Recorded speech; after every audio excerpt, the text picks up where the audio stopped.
I'm doing my pause so I can try and get a decent freeze for the video. I don't know how to edit these things. Oh my goodness, look at my hair. I think it's starting to go into dreadlocks. I gotta work on that. Hi, I'm Donna. Welcome to my channel. My channel is about transcending trauma. And right now I'm on a 100-day journey to finding self-worth, which is, really about connecting back to self and to seeing own value. Because often after we go through abuse and traumatic situations, we end up, losing connection to self. It's kind of easy to see that would happen. I suffer from what's called CPTSD, complex post-traumatic stress disorder. It's just a label to describe a slew of symptomology that present in a person after going through traumatic situations. And so I'm working on healing that because my brain got changed and started reacting this way, it can also get healed and stop reacting through that symptomology. The body and the brain is just so amazing. The symptomology was put into place as a self-protection mechanism, but a lot of the stuff doesn't serve once you're out of that dynamic. And so first of all, forgive self. Forgive self. Those dynamics are very, they're addicting. They're called trauma bonds. Also, a lot of it is, we 90 in the 90 percentile of our choices come from our subconscious mind, and they are programmed from childhood. And if we weren't modeled the best things, or even just society as a whole, we have a lot of beliefs that go in there that aren't always true or helpful. And so we get programmed as children, and then we go out like a self-fulfilling prophecy, and we end up, depending on our experiences and our beliefs, we can, often pick relationships and dynamics, even friendships that, are, hurtful to our being,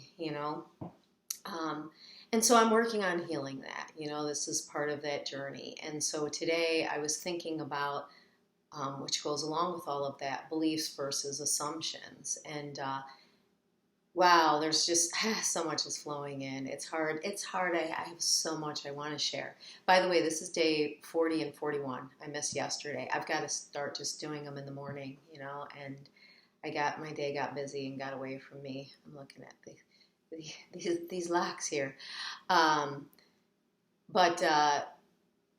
So gosh, a few things. One, I do this program I've been in for a while called the MRT, and it's about, first you start in a box, that's like deep in that subconscious mind, and those faulty patterns, those assumptions, that we make in life, and we end up, harming self and, making bad choices and behaving badly. And, it just echoes out and, makes for not the most fulfilling life.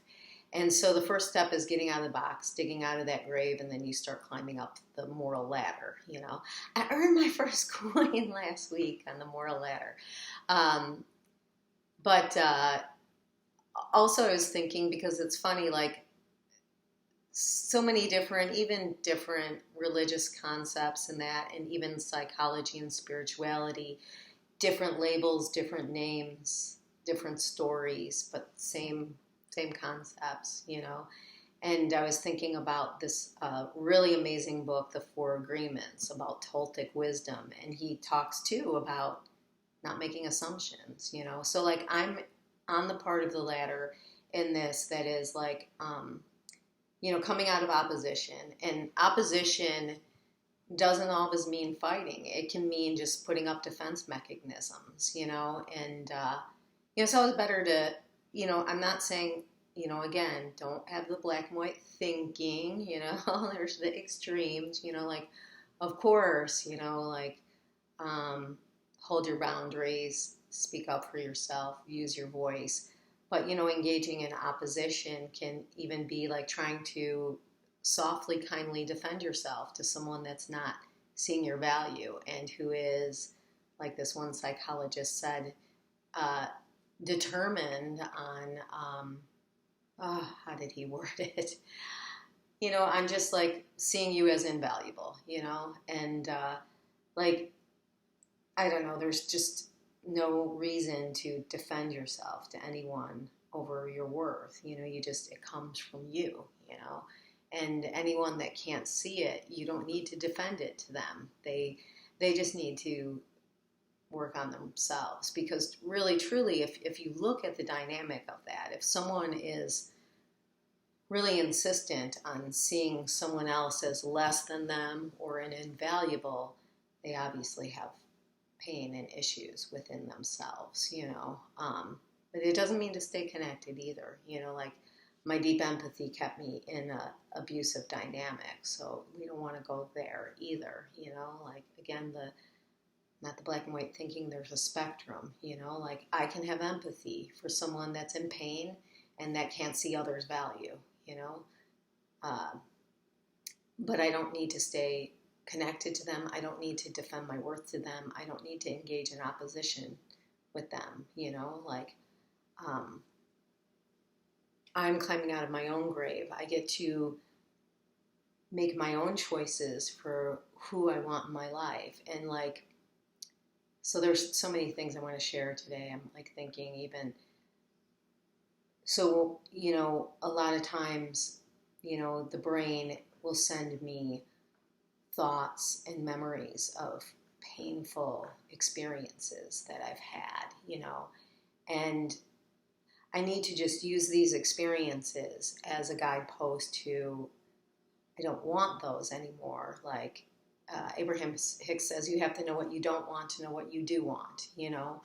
But then I keep asking myself too, it's fun sort of engaging, you know, with yourself, like as an observer, you know, and like thinking of this, you know, as a separate entity, and sort of asking myself, like, when I start having these feelings and these memories of people that have caused pain in my life, I ask myself, why?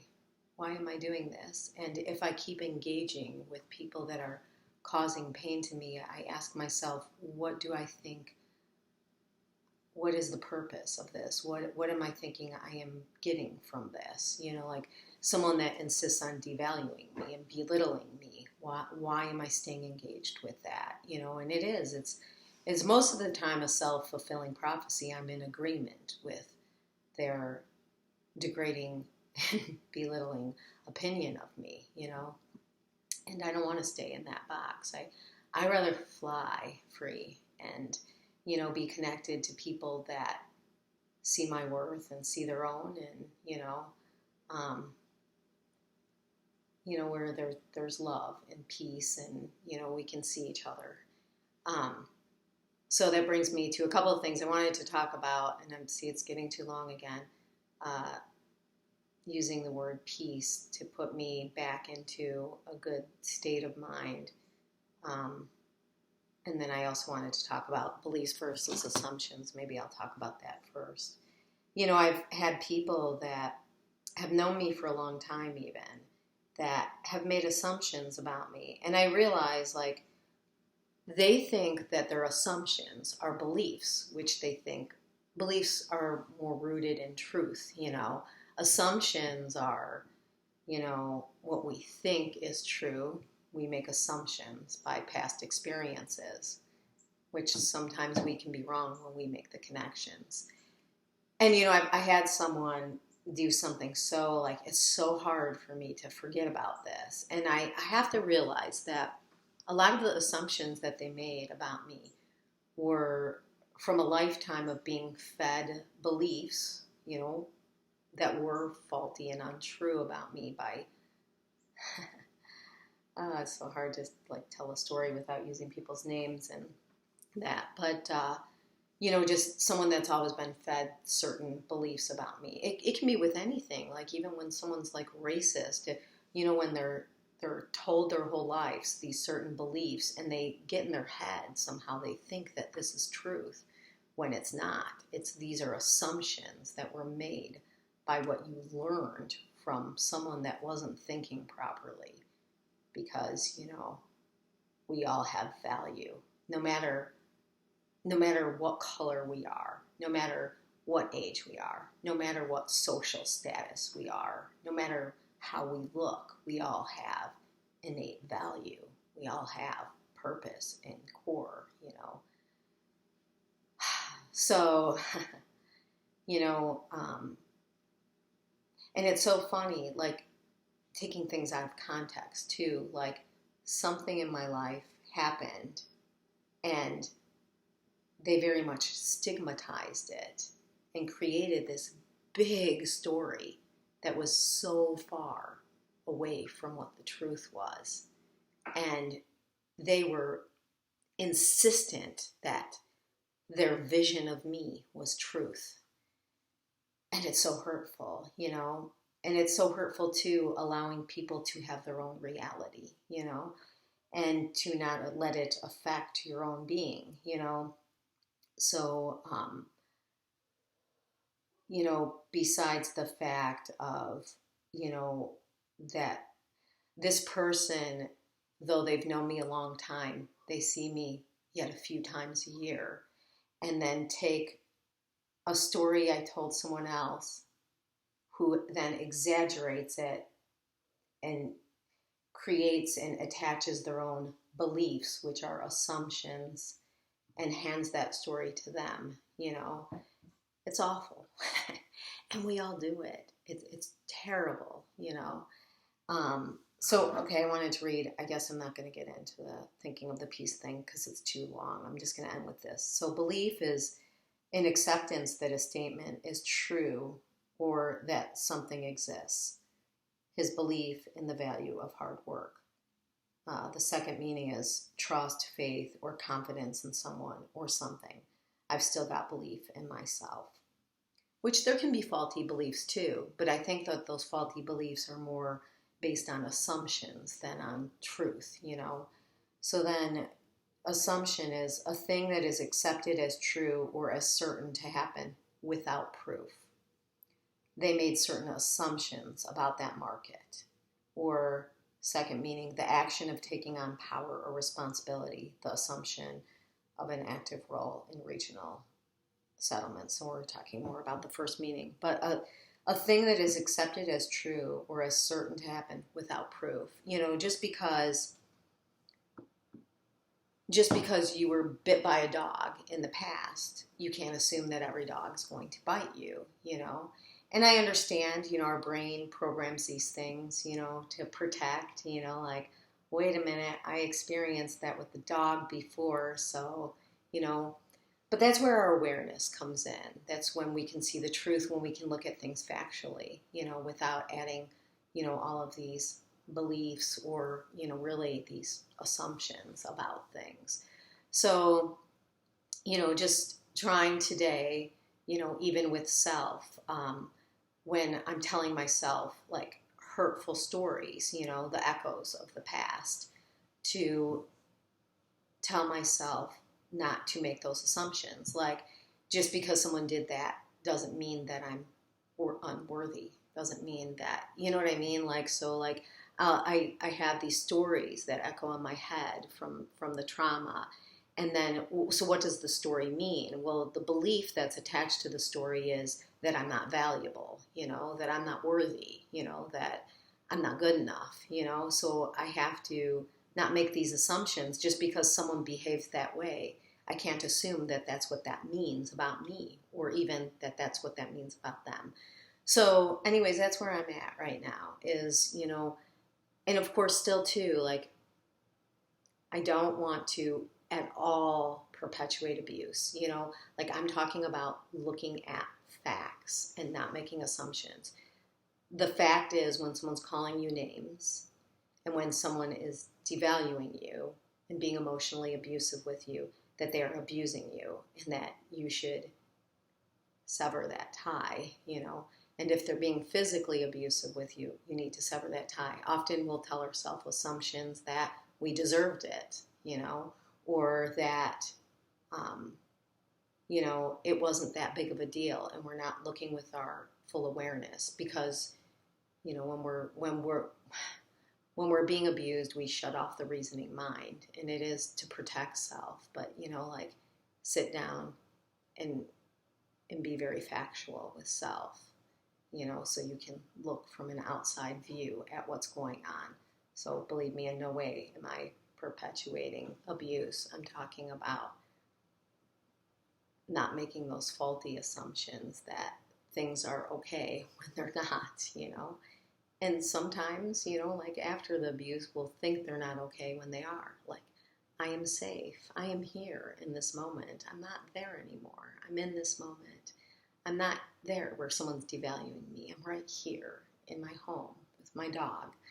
And the only one that's hurting me is those echoes. And I just have to learn how to change the meaning, like those echoes. I have to learn how to not let them mean that I am unworthy, that in truth, that's someone in pain that would instill lack on another person. That's truth. That we can't deny, So just looking at things very pure and honest, Happy, healthy people don't go around hurting people, So that's it. All right. So beliefs versus assumption, or both faulty beliefs, are based on assumptions. They are a belief without proof. All right. Have a good day. All right. The life in me honors the life in you. Peace out.